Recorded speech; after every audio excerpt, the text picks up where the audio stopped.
Donnie and Dolly. The team is supported by ableauctions.ca. Closing your business? We can help.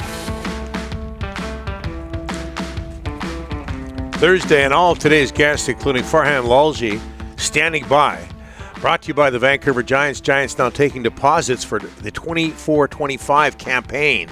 Put your deposit down before May 3rd. Receive a complimentary Giants hat. For more information, head to vancouvergiants.com or call 604-4-GIANTS.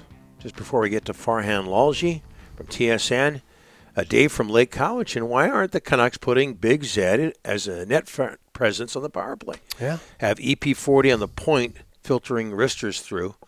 I think maybe you want Quinn Hughes there, as what they are presently doing is the definition of insanity. We had people talking yesterday about replacing Pedersen with Hronek, although some people are down on Hronek as well.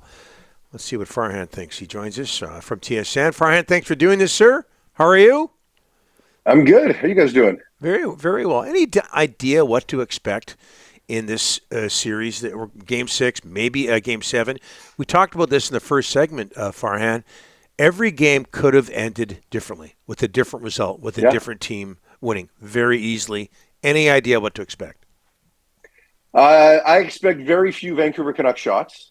I expect probably very few Vancouver Canuck goals. Whether or not it's enough to win the game, I mean, they could still win a 2-1 hockey game. I don't think that would shock anybody. I'm not suggesting they'll lose, but it's just the margins have been so fine in this series, and you're right. I mean, every one of them. As much as the Canucks, scored those 2 late goals in Game 4 and really stole it. Certainly, Nashville stole Game 2, and I thought Game 5 was pretty even. But certainly the Canucks had the lead, and we know how good the Canucks are when they have a lead. I wouldn't expect a ton of power play goals, right? It's not like Nashville's power play was snapping it around. They got a fortunate goal, that could have been called back. It kind of almost came against the run of the play. It kind of came out of nowhere, right? When you really look at it in terms of how the game flow was going. So it's hard to know what to expect. I've always said momentum is fleeting or doesn't exist in the playoffs. So if you're Nashville, you feel pretty good, but you probably felt horrible the other day and you came back. Yeah. So maybe Vancouver can flip the switch the same way or flip the script the same way here. Do you think the Canucks have come close to playing their best hockey in this series, or does that just say a lot about Nashville? Look, you got to give Nashville a certain amount of credit, but Nashville's not a team that has prevented shots all season. I think they were the 10th worst in the league. They were giving up over 30 shots a game. So the Canucks should be able to generate more.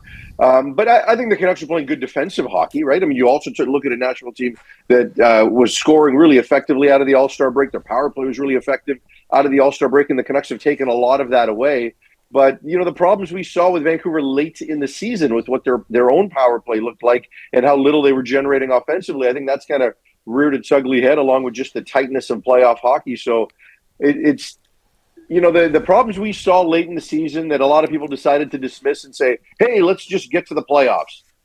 Probably not real, right? And it reminds me so much of 2012, guys. And it just shows that we're all aging here.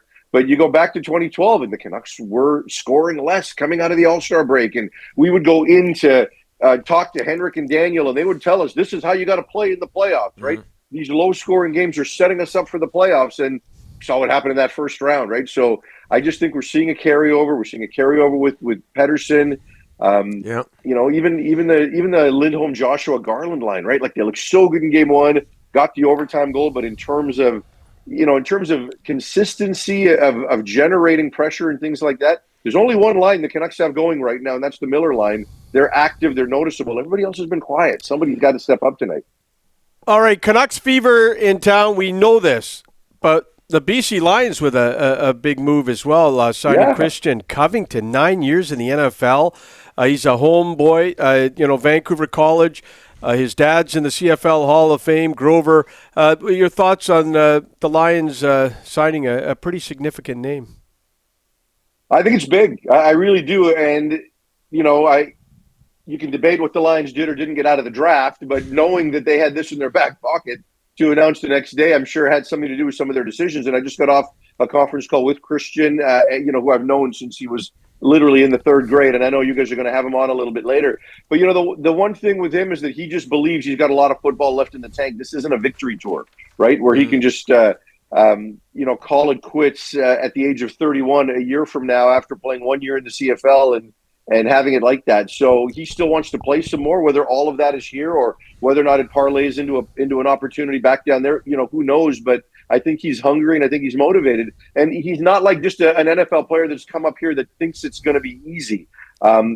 He understands what this league looks like and knows it's a good league. And his dad, having had the success that he had, certainly gives him every bit of education that he needs. And the legacy of his father and his family name also matters, right? So I do think that he's proud and he's going to bring that pride with him to the Lions. And I think it's a massive addition for this team and this D-line that lost Matthew Betts. I think you got to feel great about being able to roll Christian Covington out there. The Lions drafted Covington in 2015. They never let go of his CFL rights, and then they kept in touch with him. And then a couple of months ago, Covington, called the Lions and said, "Hey, I talked to my dad. Now I know why the Lions drafted in the CFL draft Theo Bennett, second round, despite the fact he signed with the Chicago Bears." What did you think of that draft pick? Didn't like it. And let's be clear. I love the player, right? Like if everybody thought Theo Bennett was going to play in the CFL, he probably would have gone number 1 overall. So I'm glad they took him. It was smart business, just not in the second round. Like look at where they took Christian, right? Yeah. So, and it's not a case of they didn't let go of his rights. Like if you're a drafted player, his rights are maintained unless he ever comes up here, signs a contract, and then gets released. So that was just theirs, and it was fortunate.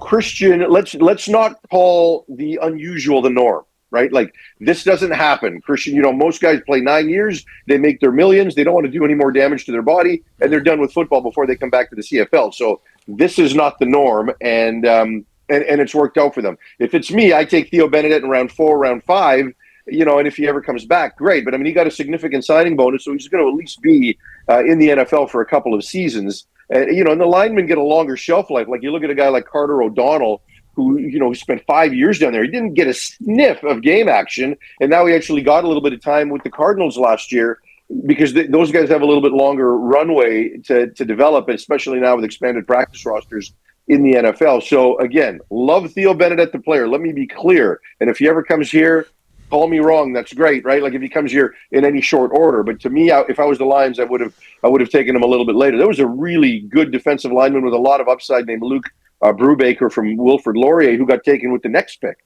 And also understand the Lions had the 19th pick, so which was a bonus pick. They could have potentially gone with Theo there. Nobody else was going to take him in between. So again, great player, but not sure I would have taken him that high. Let's talk about the NFL draft for a second.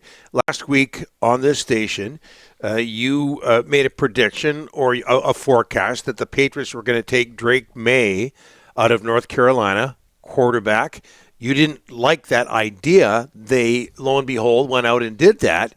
Do you still feel the same way? Do you still feel they made a big mistake, keeping in mind Nathan Rourke is there as well? Not factoring Nathan Rourke in at all. Like okay. A separate discussion. I hated the Patriots taking a quarterback at 3, and I have tons of questions about Drake May. Drake May misses a lot of the easy throws, right? Like he's got so much physical talent. He can run. He's big. He's got a strong arm. He's got so much of that. But there's a lot of easy layup throws, shorter throws that he just like simple ones that he misses.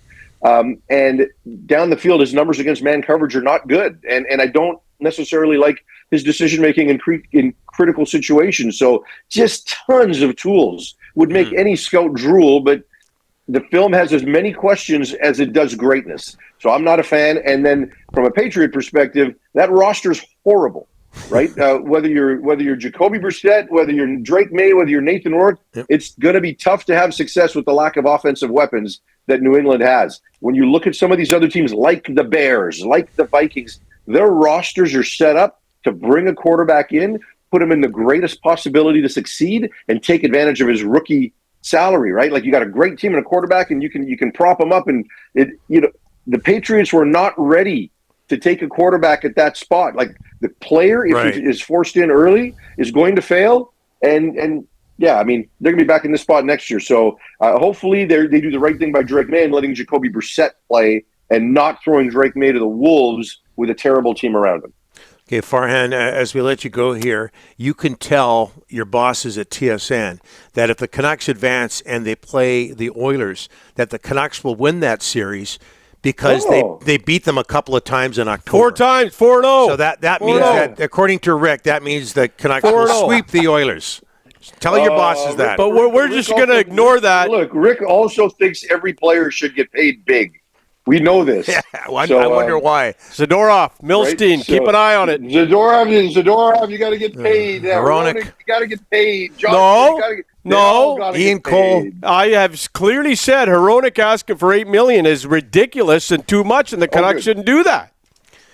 Okay, but that's because you're setting the Canucks up to have to pay 7.7. No, that means he doesn't get along with Hronek's agent. No. Farhan, thanks for this. See you, boys. Tell your bosses.